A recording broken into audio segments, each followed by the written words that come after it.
Let's hope my neighbor does not practice piano in this week's show.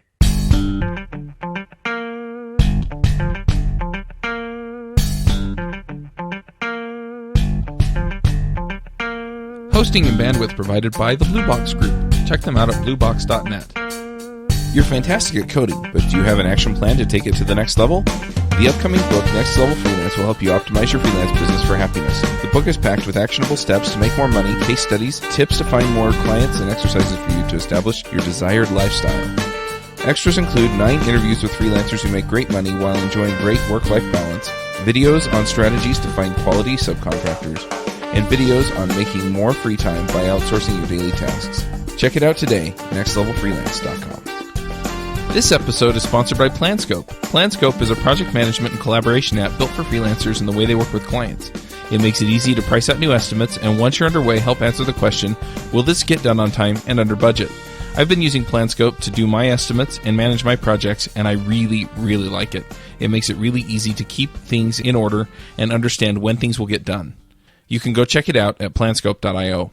Hey everybody, and welcome to episode 87 of the Freelancer Show. This week on our panel we have Reuven Lerner. Hello there. Curtis McHale. Hello. We have a guest panelist, and that's Mandy Moore. Hello. I'm Charles Max Wood from DevChat.tv, and we have a special guest, and that's John Saddington. Hey, you guys. So, John, since you haven't been on the show before, do you want to introduce yourself real quick? Yeah, my name is John, and I'm here in Atlanta, Georgia. I've been married for now 8 years. I have 2 beautiful daughters, and I am a full-time entrepreneur, having built my own companies for the last 6 years. I've raised angel and venture capital, and prior to that, I worked in the enterprise. I was an executive at a Fortune 50 and then an engineer before that, and I have 2 master's degrees and an undergraduate degree from Georgia Tech. Oh, wow. Wow. So, and then you also wrote a book about Kickstarter, is that right? It's an ebook. Does that not count? Well, ebooks are so simple to build these days that I'm not sure it has the panache as it used to. But it is an ebook, and it has sold very well. But it has helped a lot of people with their Kickstarter kind of crowdfunding success. So that's been very satisfying for me personally. Very nice. So how did you get started doing Kickstarter things? I can't even remember the first Kickstarter project that I backed, and I'm not even sure where I'd heard about it, but somehow through the interwebs I got a taste of it, and I just became obsessed with it. I have backed over 200 projects personally. I can't even imagine how much money I've spent through it, but I had never considered doing my own project. And so earlier this year in March, I was literally sitting on the couch with my wife after putting the kids down, and she said, hey, why don't you throw that project you've been working on for the last 6 months on a Kickstarter and just see what happens? And being fairly pragmatic, I said, sure, why the hell not? And I built 90% of the campaign that night. It took me about 4 hours. And I woke up 4 hours later. I went to sleep, woke up 4 hours later, did the 6 videos that I thought was necessary to finish out the project profile, and launched it. And 30 days later, I had $56,500, and I had a definite timeline for delivering this project. Interesting. So what was the project? It's an iOS application. I had concepted kind of this Instagram competitor late last year. I was disenfranchised from Facebook, or actually I hate Facebook, and then I felt really lame about being on Instagram. So I, very much like many of the people here on this podcast as developers, kind of build your own thing. And so I'd concepted a way to create filtered photos and publish them directly to WordPress through an iOS app, and I was going to provision it for myself, wasn't going to actually share it with anyone, and I built it nights and weekends, kind of as I was working on my other startup and venture. And 6 months later, that was started in September of 2012, and in March of 2013 is when my wife had suggested the Kickstarter thing. And so it went from being a very private project to a very public one. I've been looking at the guidelines for Kickstarter, or at least I looked at them a while ago, and they kind of cautioned people against building projects that were a business or something like that. Yeah, the Kickstarter terms of service have changed dramatically over the last couple of years, and even more so in the last 12 months. Projects that would not have made it today were actually past previous, and so if I had submitted my concept and project today, I don't believe I would have been accepted because now they no longer accept, I guess, social applications, but. So 6 months ago they were fine with that, and then 6 months before they had even more loose guidelines. So they've really firmed it up and changed the guidelines over time as the community has gotten bigger. So now I'm not sure what the terms of service are now, but they really love kind of the maker community. The physical products is really what they really like, and Indiegogo, the other kind of major crowdfunding website, will usually take anything, I believe. I think they have a much less stringent requirements. I've never participated in Kickstarter, although I've often seen pages on it. I've seen people say that they're going to raise money on it. So for those of us who are sort of naive about it or inexperienced about it, other than knowing that's a crowdfunding platform, can you explain what it is, and more importantly, I think what the motivation is? Like, why would you, as someone who's going to make something, want to get it funded through Kickstarter? And more importantly to me, why would I want to pay money to something that's on Kickstarter? How is that different from buying a product from someone? Yeah, I think that's a great legitimate question. I think that's a great kind of foundational question. I mean, crowdfunding in general is a very new concept, very much in terms of technology is related. It's this idea of people coming around a project and a person and supporting that project toward completion financially. In return, they typically get some sort of token, kind of a product or the actual product itself.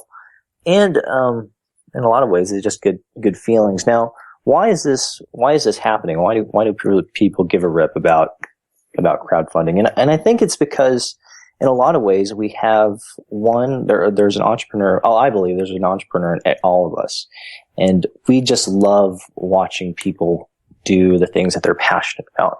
And not all of us get to do that, and not all of us get to do that all the time. There are periods and seasons of all of our lives where we have to kind of get things done, and so it's enjoyable to watch other people execute on their passions. And secondly, crowdfunding allows us to join them in that narrative, in that story.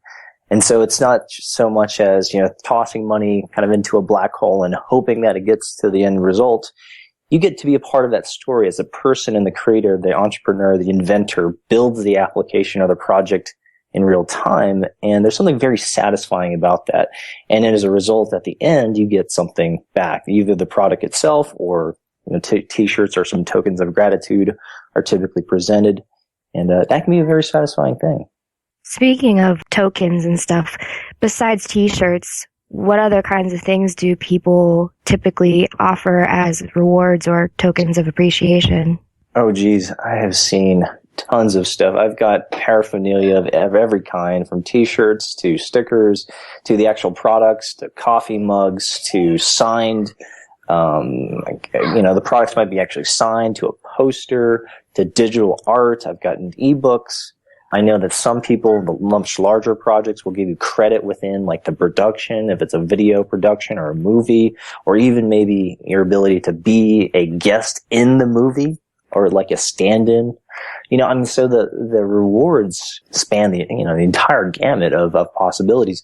I support a lot of video games, and so these video game projects, the ultimate result is me getting the actual product and perhaps even a beta or alpha key so I can test it early, or maybe unique digital good within the actual ecosystem that's unavailable to typical consumers. The sky is the limit. For me, in particular, for my app, I gave credit within the application itself, or at least a link, eternal link within the application that said, hey, these were the backers to the project. And that's something very special to a lot of the backers, to say, hey, I was a part of this story, and no one else can claim that. Very cool. I was going to say, were the stickers a giveaway as well, or did we purchase them? Because I have some, but I don't actually remember. And I got 2 shirts as well, so. Yeah, I gave away some shirts and some stickers, and then I had some excess, and so I put those as an opportunity for other people who weren't a part of the Kickstarter project originally to purchase those.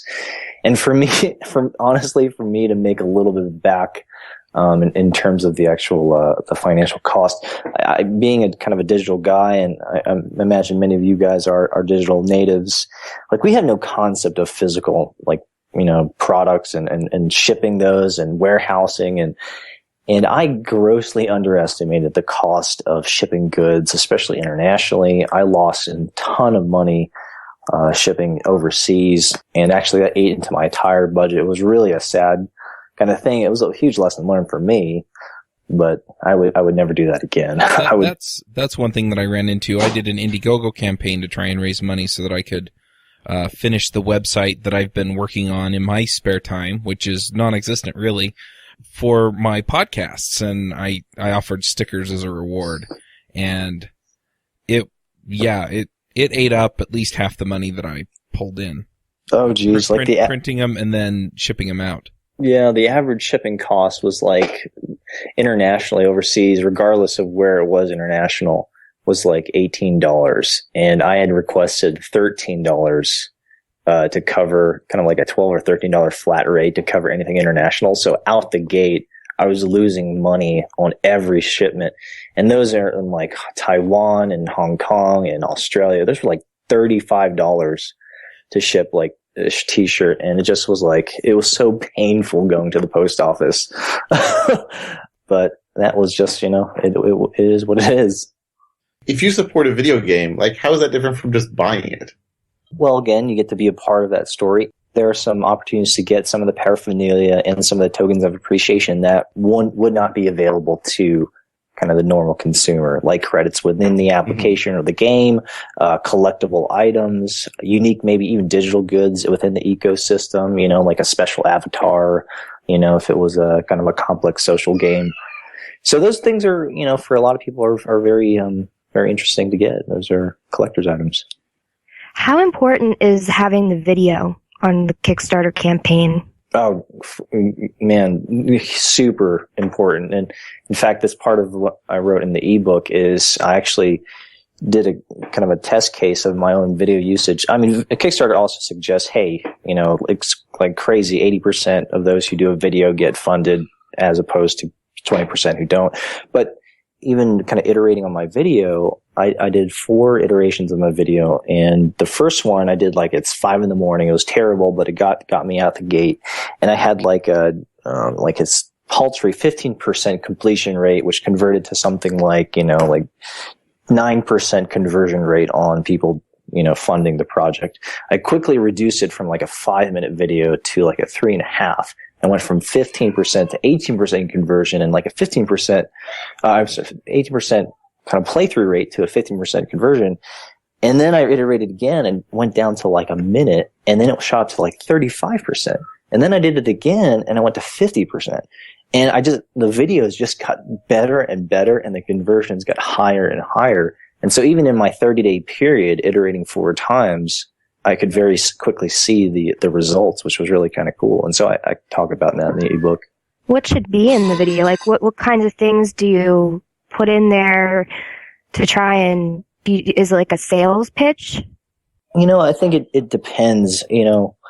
For a lot of people, it's creating a compelling narrative, a compelling story as to not just what the product is or the project is, but the why. I think that's the most fascinating thing. That's what certainly pulls me into the 200 or so projects that I've backed, is I want to know why the heck should I care?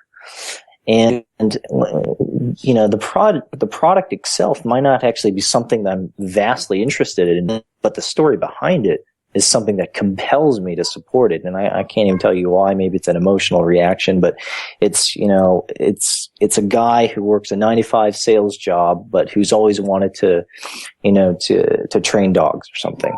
And he has this crazy idea about the small application or the small product that will get him to do his life passion, which is training dogs. And I feel so compelled to support that person. I think that's awesome. And that he has the guts and courage to go public with something so weird and so something out of my comfort zone and my world, that I'm like, yeah, dude, I totally support that. I love that you have the gumption to do that. And I want to join you in the story to see that happen. Another one that I'm really passionate right now is kind of the spiritual heir to that classic Nintendo game. I'm having a brain fart. Mega Man.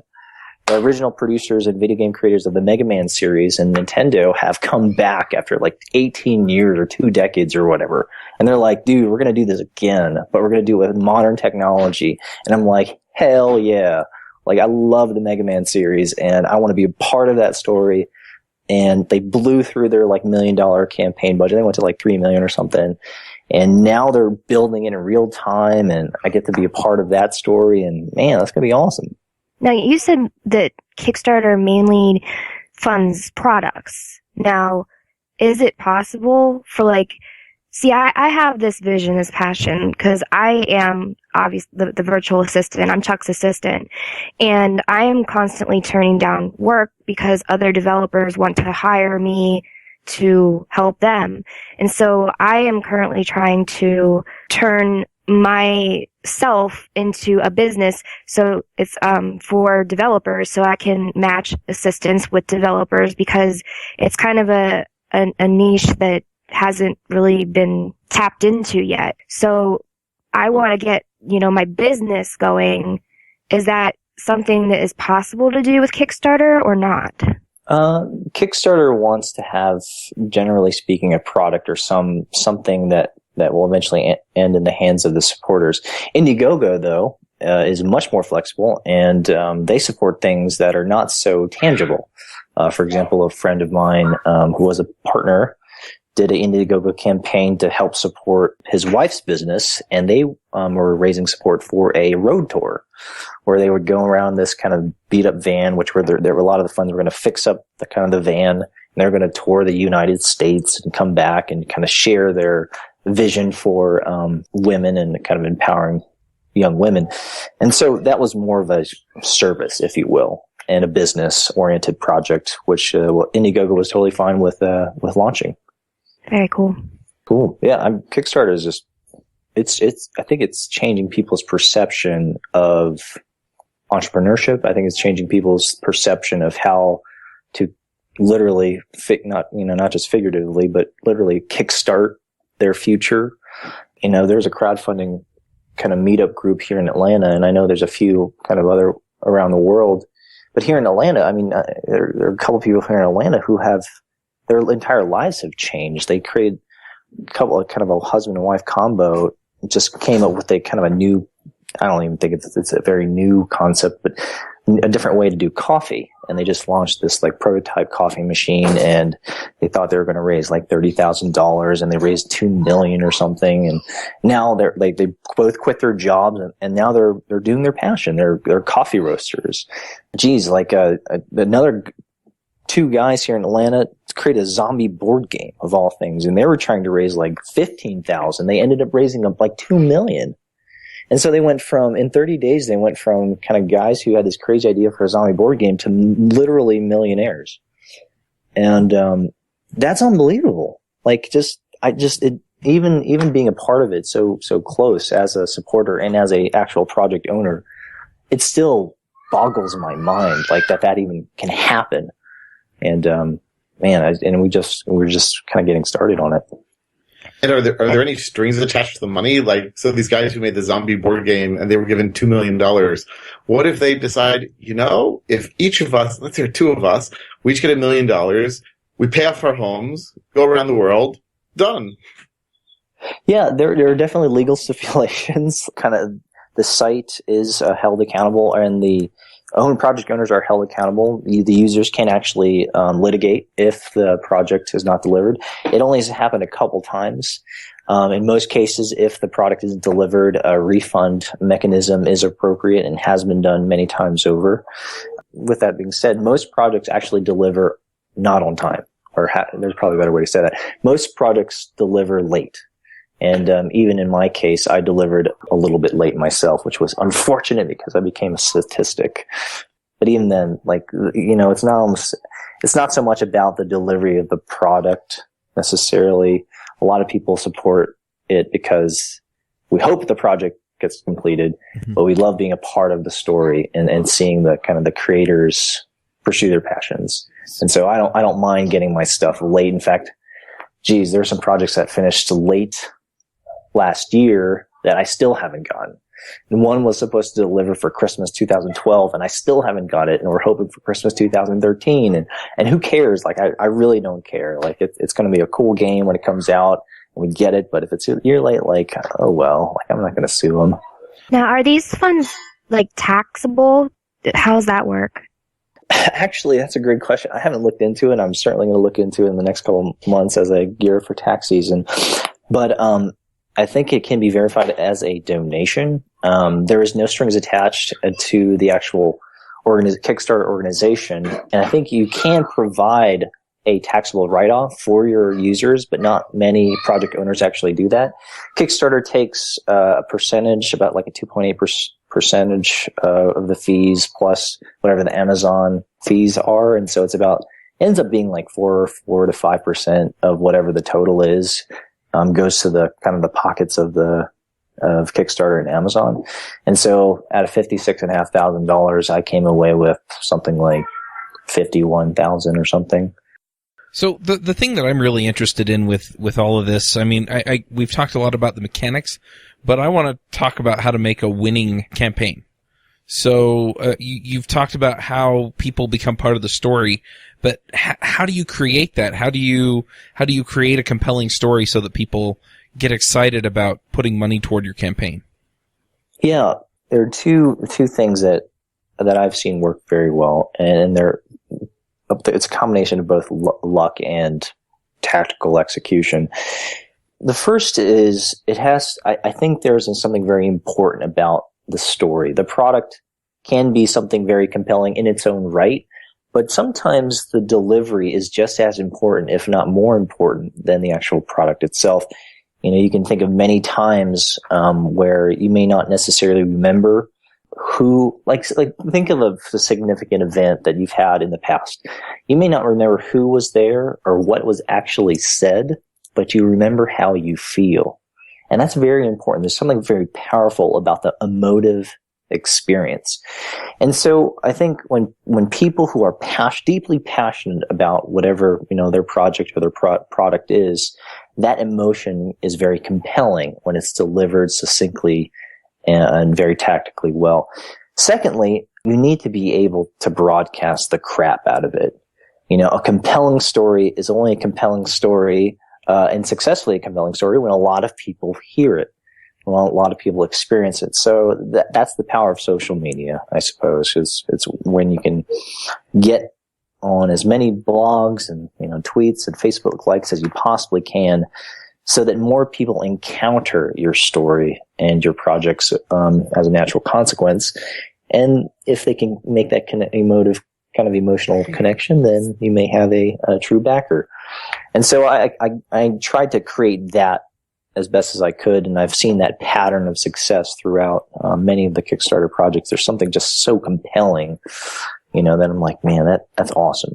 And then the actual product itself, sometimes mediocre, but it's the emotional connection, and of course, again, as I said, distribution of your network and marketing. Now, I saw that as far as timeline goes, that the shorter you have, like, the campaign runs, the more money you make, as opposed to having it go over, say 3 to 6 months. Why is that?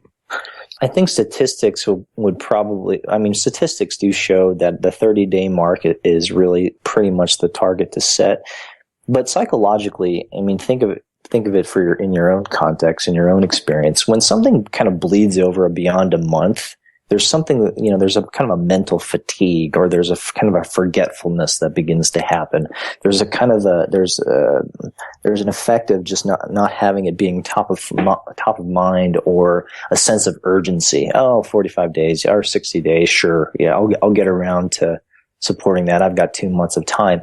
But when you think about it in the context of a month, 30 days, that goes really quickly. And so people feel naturally more compelled to support a project that has a deadline that they feel is close, rather than something that they can put off on their calendar and then forget.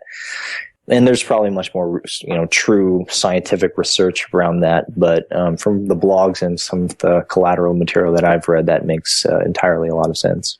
Does make sense. Mm-hmm. So I did 30 days and it worked. So how many Kickstarter campaigns have you actually run? I have run one, and I'm not sure I will ever do it again. Actually, my wife has demanded that I never do it again, which is so funny because she's the one who suggested that I do it in the first place. I wrote a retrospective after kind of the 30 days, and I said it almost literally killed me. And that is actually true. I averaged about 3 hours of sleep a night for those 30 days. And I lost 10 pounds, and I really disenfranchised my kids, and I was a deadbeat husband. And that's partly due to my kind of behavioral dynamics and the way that I'm built. I obsess about things. And so the moment I launched that campaign, that is the only thing that I thought about for 30 days. And the nights that I did sleep were aided by sleep medication. Because that's all I wanted to think was about the next donor, the next marketing initiative, the next campaign. What can I do to iterate on the video or the products or the marketing pages, or what small app or website can I build to kind of create a viral effect?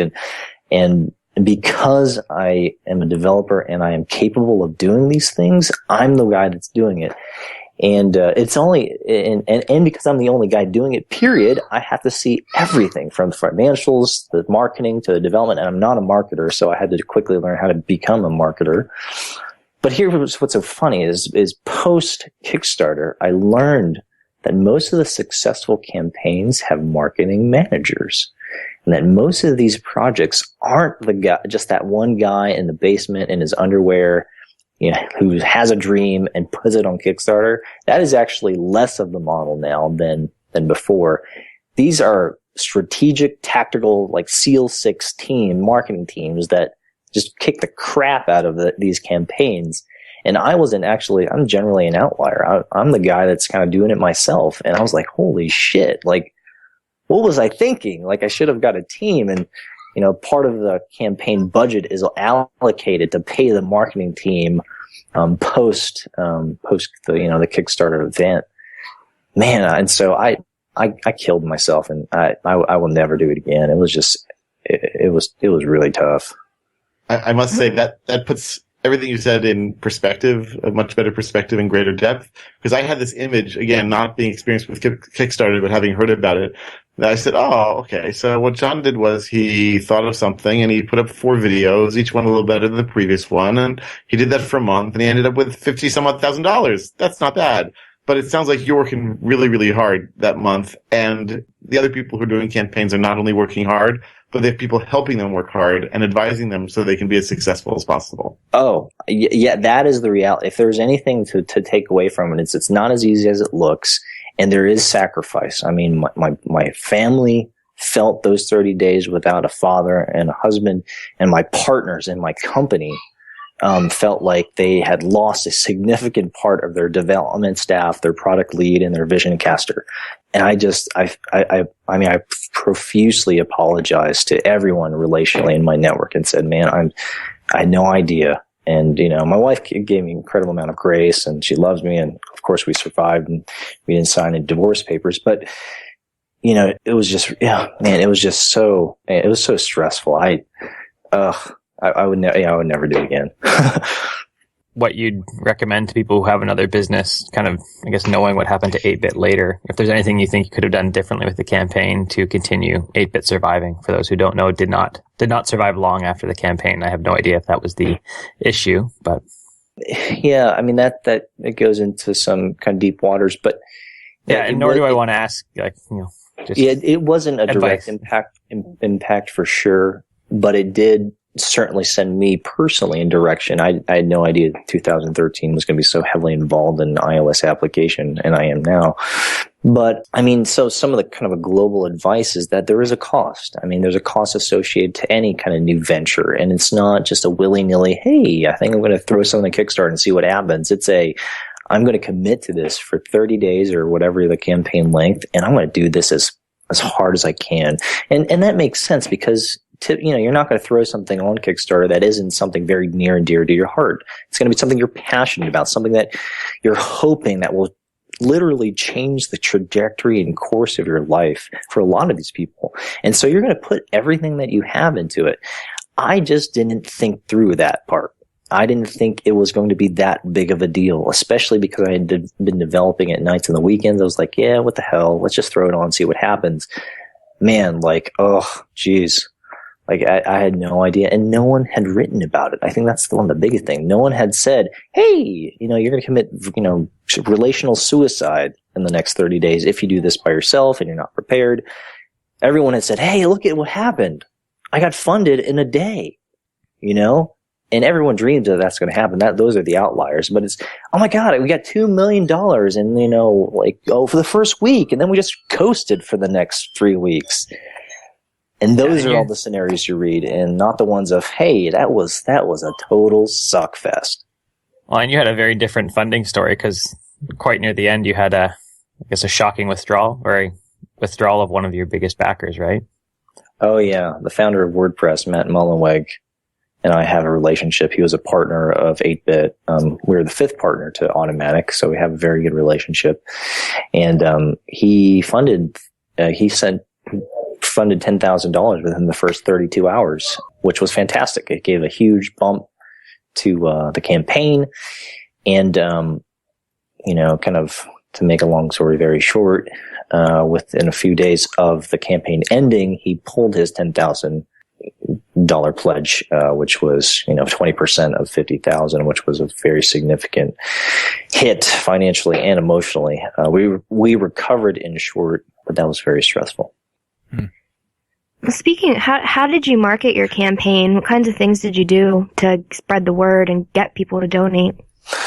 A number of tactical things. One, I created a systematic approach to marketing. I'm not a marketer. I've never held a marketing job. I know enough to be dangerous, but I'm really just an engineer and a product guy.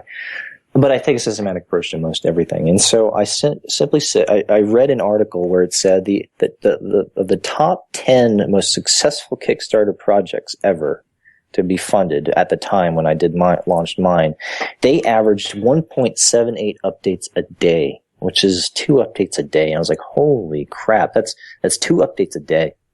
So I made that a number one priority, that I'm going to update twice a day. As ridiculous as that sounds, I'm going to update twice a day. I'm also going to create a newsletter, and I'm going to create some strategic landing pages for kind of systematic viral campaigns throughout the 4-week process. I'm going to take statistics on everything from the quality of the videos to conversion metrics to landing page to likes and Twitter and tweets, and continue to track those daily. And that's part of the reason why I didn't sleep at all those days. I was so embedded with data. And then execute against those every night. And I wrote some of that in the ebook, and then I just executed against that plan. Every 4 hours I would check, refresh. There are some available open source scripts which actually tabulate some of that data in real time for you, so you don't actually have to do the raw math. And you can just say, oh, wow, that was really effective. I should double down on that. And just kind of execute through the plan. I wish I had a team, because that would have been really nice, but nope, it was just me. When you say updating, do you mean updating on the Kickstarter campaign page twice a day? Yes, the updates. So sending out messages to all the backers and then publicly. It feels ridiculous, and it really is ridiculous, but that's what I did. And I did exactly 1.78 updates. Or something like that. 1.8 updates for 30 days. When you say updates to what? Like to the campaign page? To a blog? To the Kickstarter.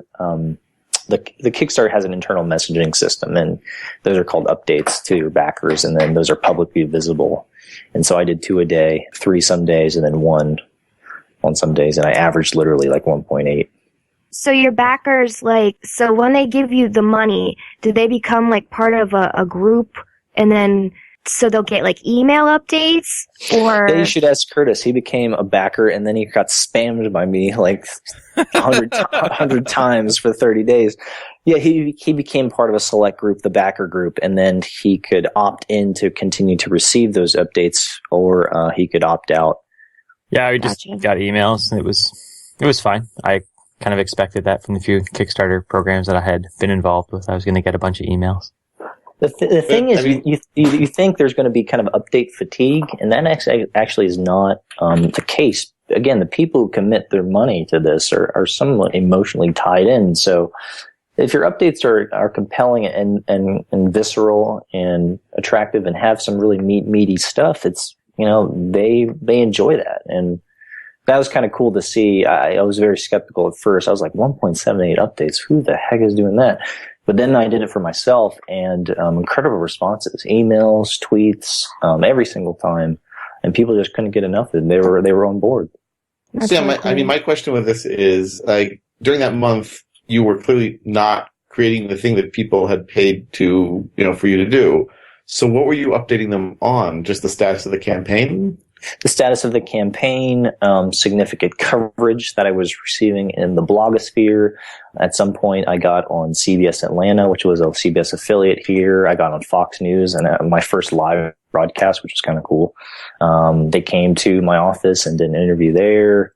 Got some, an article on, the Next Web. Forbes magazine interviewed me. And so, there was just enough kind of press to kind of cycle through. And then I was doing some light development. It was more of kind of product scoping and stuff like that. And if I did have any bandwidth, I was laying some functional frameworks for the code. But otherwise, it was just, hey, this is the campaign, and that's what we're going to be talking about. And please tell it all your friends.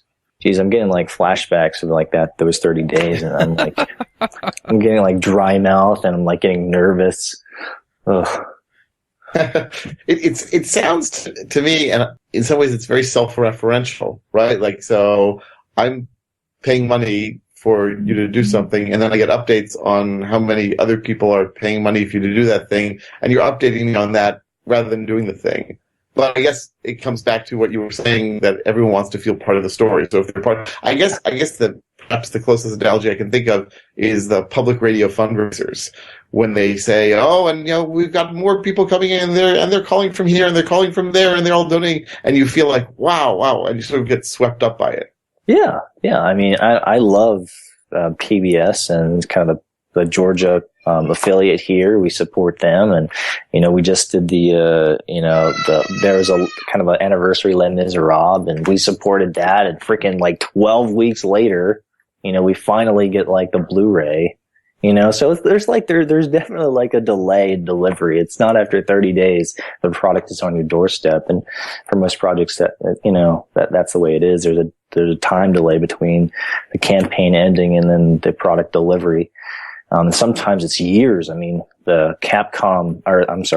Mega Man kind of spiritual successor to Mega Man, that's like slated for 2015 or something. And hopefully I'm alive to download and install it, but it's going to be awesome.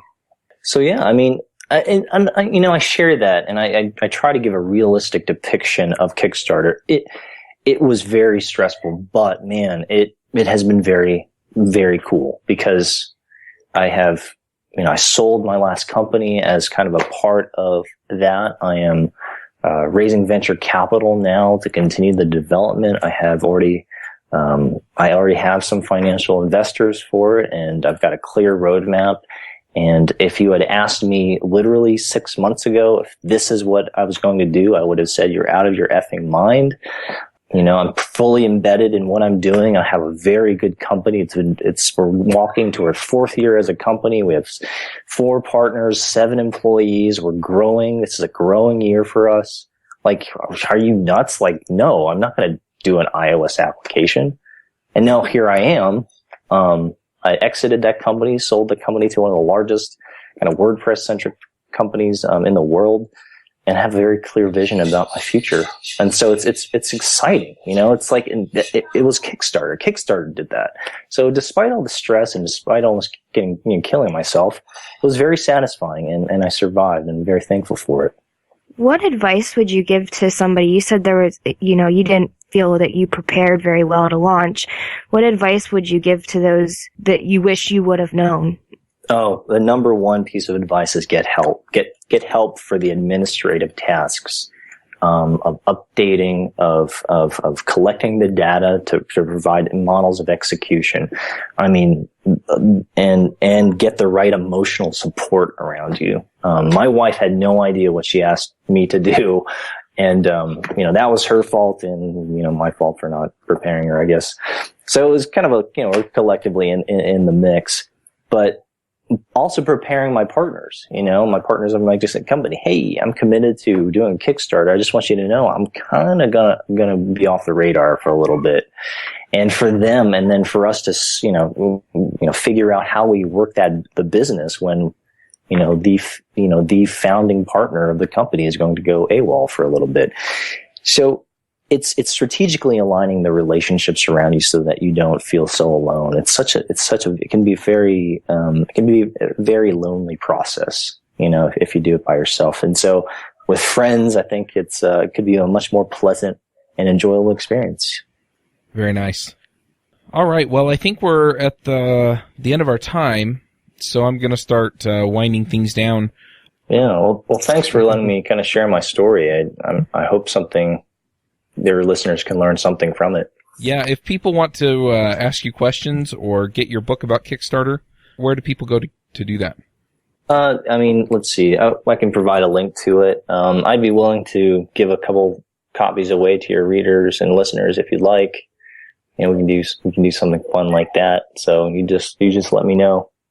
Yeah, that'd be great. Why don't we have them comment on the show notes, the entry in the show notes, and I don't know, the first 3 or 5 people that comment. Yeah. Say I want a book. Sounds perfect. Or yeah, let's challenge them with, hey, pitch us your idea.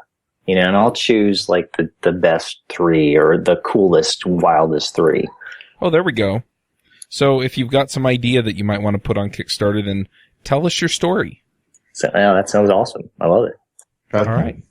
Well, let's go ahead and do the picks then. Reuven, do you want to start us off with picks? Sure. So, I recently saw that one of my favorite authors, Tom Standage, has come out with a new book, and I haven't had a chance to read it yet. It's called Writing on the Wall, and he calls it the first 2,000 years of social media. So I'm not going to mention his book specifically as a pick yet, but some of you might have heard of one of his first books, or maybe his first book, which is a fantastic, fantastic book called The Victorian Internet. And it's all about telegraph operators and how basically back in the mid-1800s, the people who ran telegraphs did virtually everything we can think of today on the web and on the internet. And it's just a cool, fun book. Tom Standage, as I said, is one of my favorite authors, so you should totally go look at his website also. So I'm leaving a link to that as well. And he also is an editor of The Economist, and he does a weekly podcast called Babbage about science and technology, which is great fun.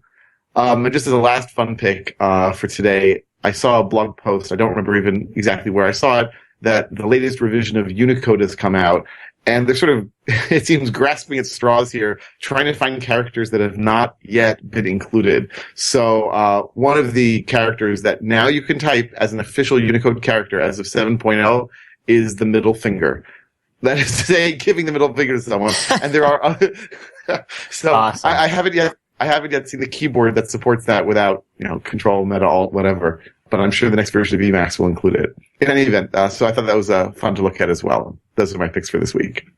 Yeah, we were giving my dad a bad time on Sunday about he's lost 3 toes. He's diabetic, and that's something that can happen. And so we were giving him a bad time about the number of, quote, digits he had, because, anyway, part of the conversation. And so the joke was that I leaned over to him afterward and I said, you should have said, well, I still have this one, and then, shown the middle finger. Anyway. Oh, God. That's what it made me think of. Okay, random thoughts from Chuck's brain. Curtis, what are your picks? I'm going to pick Grunt and Grunt Watch. So Grunt is a JavaScript task runner, and it just automatically does stuff for you on your project. So like compile your to-do items in your project or compile your lesser SAS files. And then Grunt Watch actually does a watch. So anytime you update your files, it will actually run all the tasks that you tell it to. And it is awesome and saved me a bunch of time in the last little bit. All right. We also did an episode on JavaScript Jabber on Grunt, so I'll put a link to that in there as well. Mandy, what are your picks? So I've got 3. Eric recommended I buy this book. It's called Start Your Own Business, the only startup book you'll ever need. And it's really good. I'm enjoying it. It's kind of helping me get all my ducks in a row and figure out what I need to do and the steps I need to take and so forth. The second pick I have is Fiverr.com. I got a really cool logo in about 3 days from somebody that did a really good job, and I had a few edits that I asked for to make. I didn't like the text that he used the first time, so he was like, no problem, he changed the text, and I was like, oh, I love it, but, the S was kind of weird, out of place, so I asked him to move it, and yeah, he made a couple edits for me, and it came out great for $5. And then the third one I have is, I am not a video gamer. My fiance all the time is asking me to get into it, but I really have no interest. But there's this game, The Walking Dead, for my iPhone, and I got into playing this, and I bought all 5 episodes and the special bonus episode, and the graphics are amazing, and I literally played it all weekend, and I love it. So if you're a fan of the show or the comic books, you should definitely check out the game because it's worth it. It's super fun. It's like a choose your own adventure kind of thing, so it's neat. Awesome. Last night, my wife and I went and saw Ender's Game. Now, as far as it goes, it was about as good as I expected it to be, which means that it doesn't even compare with the book. So if you're going to go see it, read the book first, and then go see it. But it was pretty good, so I'm going to pick the Ender's Game movie and the Ender's Game book. The last time I read it, I actually listened to it on Audible, and that was actually a really nice way to pass the time driving through Wyoming. So, because all you see is hills and stuff, and then, the next town's 2 hours away. So anyway, those are my picks. John, what are your picks? Yeah, actually I have a very simple one. I still love to kind of check in on the WordPress community, and I really love Bootstrap. And so a new framework called PDIG, PEADIG.com, combines WordPress and Bootstrap 3 framework, and it looks to be very impressive. And so that's kind of my single pick of this podcast. All right. Well, we'll go ahead and wrap up the show. Thanks for coming, John. Hey, thank you so much for letting me be a part. It was really, really terrific discussion, and I hope it helps people get an idea of what they should and shouldn't be doing with Kickstarter or Indiegogo or whatever they decide to do. Yeah, I hope many of the listeners pursue their passions. I think that's what I'm in love with. I love seeing other people pursue their passions, and is there anything more exciting than that? So if Kickstarter is going to be a part of that process, awesome. If not, go do it anyway. Go do something, Awesome. Thanks, guys. Yeah, thank you. We'll wrap up the show. We'll catch y'all next week.